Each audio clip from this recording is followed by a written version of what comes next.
Hi friends, welcome to KSK editorial YouTube channel. Friends, ఇప్పుడు మీకు చెప్పబోయే విషయం ఏంటంటే ద్వివలయ రక్త ప్రసరణ వ్యవస్థ గురించి చెప్పబోతున్నాను. అసలు ద్వివలయ రక్త ప్రసరణ వ్యవస్థ అంటే ఏంటి? ఇది మనం గుర్తుంచుకోవాల్సిన విషయం అన్నమాట. ద్వివలయ రక్త ప్రసరణ వ్యవస్థ గురించి మనం ఖచ్చితంగా తెలుసుకోవాలి. అసలు ద్వివలయ రక్త ప్రసరణ వ్యవస్థ అంటే ఏంటంటే, ఇప్పుడు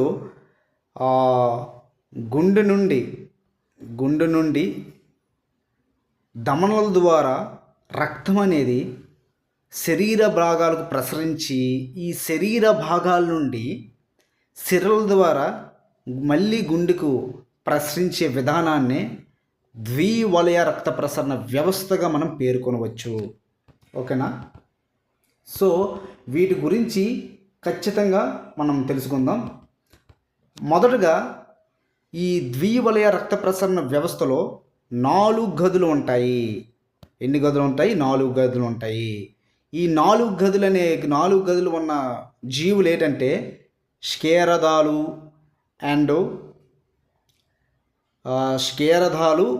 పక్షులు. సో వీటికనేవి 4 గదులు ఉంటాయి గుండెకి. సో గుండెకి ఎన్ని గదులు ఉంటాయి? 4 గదులు ఉంటాయి అన్నమాట. ఎప్పుడైతే చూడండి, సో ఈ 4 గదులు ఉన్నాయి, కానీ రక్తం అనేది ఏ విధంగా ప్రసరిస్తుందో వాటి గురించి ఇప్పుడు తెలుసుకుందాం. ఓకేనా? సో మొదటగా గుర్తుపెట్టుకోవాల్సిన విషయం ఏంటంటే, గుండె ఒక 4 గదులు అన్నాం కదా. ఈ 4 గదుల్లో మొదట గది ఏదంటే ఎడమ కర్ణిక. ఎడమ కర్ణిక. రెండో గది ఏదంటే ఎడమ జడ్రిక. ఓకేనా? రెండో గది ఏదంటే ఎడమ జడ్రిక. మూడో గది ఏదంటే కుడి కర్ణిక. కుడి కర్ణిక. నాలుగో గది ఏదంటే కుడి జడ్రిక. కుడి జడ్రిక. అర్థమైంది కదా? సో ఈ 4 గదుల్లో రక్తం అనేది ఏ విధంగా ప్రసరిస్తుందో వాటి గురించి ఖచ్చితంగా తెలుసుకుందాం. చూడండి, మనకు రక్తంలో అనేది ఆక్సిజన్ ఉంటే కానీ మనకు శక్తి రాదు. ఇది గుర్తుంచుకోవాల్సిన విషయం. సో మనము ఆక్సిజన్ ఉంటే శక్తి వచ్చి కార్బన్ డైఆక్సైడ్ అనేది విడుదలవుతుంది. సో ఈ ఆక్సిజన్ ఎలా వస్తుంది మనకు అంటే, ఈ ఆక్సిజన్ అనేది ఊపిరితిత్తుల ద్వారా నుండి వస్తుంది. ఎందుకంటే మనం పీలుస్తున్నాం కదా, అది పీల్చింది ఎక్కడికి వెళ్తుంది? ఊపిరితిత్తులకి వెళ్తుంది గాలి అనమాట. సో అక్కడ నుండి వచ్చే ఆక్సిజన్ అనేది గుండెకి చేరుతుంది అనమాట. సో అది ఎలా చేరుతుంది ఇప్పుడు తెలుసుకుందాం. సో ఊపిరితిత్తుల నుండి ఎడమ కర్ణికకు పుపుస సిర అనే నాళం ఉంటుంది అనమాట. ఈ నాళం గుండా ఏంటంటే ఊపిరితిత్తుల నుండి ఎడమ కర్ణిక రక్తం అనేది ఆమ్ల సహిత రక్తం అనేది చేరుతుంది. ఈ ఆమ్ల సహిత రక్తము అంటే ఏంటంటే ఆక్సిజన్ అనేది ఎందులో ఆక్సిజన్ అనేది రక్తంలో చేరిన రక్తం అనమాట. దీన్నే ఏంటంటారంటే ఆమ్ల సహిత రక్తం అంటారు.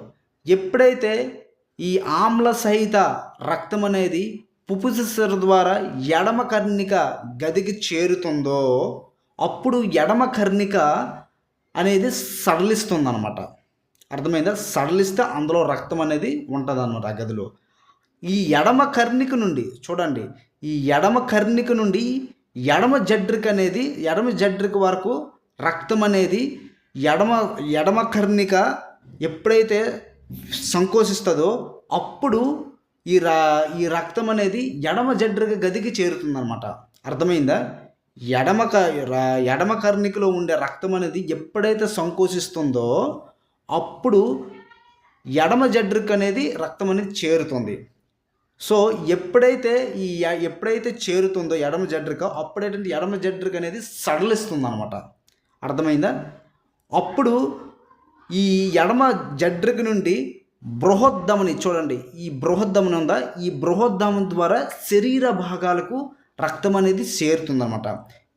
అప్పుడు ఈ ఎడమ జడ్రిక ఎప్పుడైతే వ్యాకోసిస్తుందో ఎప్పుడైతే సంకోచిస్తుందో అప్పుడు ఎడమ జఠరికలో ఉండే రక్తం అనేది బృహద్ధమి ద్వారా శరీర భాగాలకు ప్రసరిస్తుంది.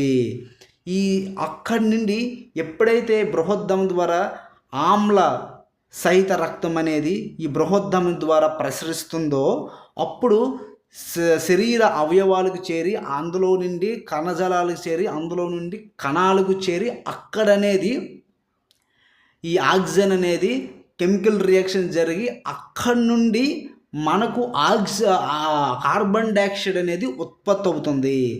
ఈ ప్రాసెస్లో అప్పుడు మాత్రమే మనకు అనేది శక్తి అనేది క్రియేట్ అవుతుంది, సృష్టించబడుతుంది. అర్థమైందే?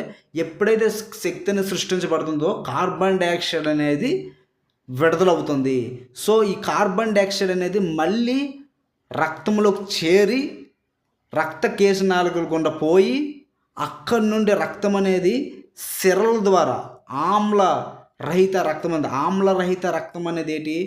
ఆ కార్బన్ డైఆక్సైడ్ కరిగి ఉన్న రక్తం అనేది అర్థము. సో దీన్ని ఆమ్లరహిత రక్తం అంటారు. ఎప్పుడైతే ఈ సిరల ద్వారా గుండా రక్తం ప్రసరించి అది కుడి కర్ణికు చేరుతుంది. అర్థమైందా? కుడి కర్ణికు చేరుతుంది. ఎప్పుడైతే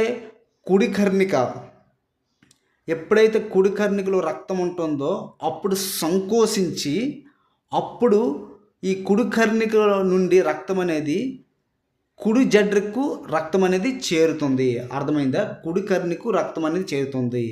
సో ఇప్పుడు సిరల దారిలో ఉండే రక్తం అనేది ఆమ్ల రహిత రక్తం అన్నమాట.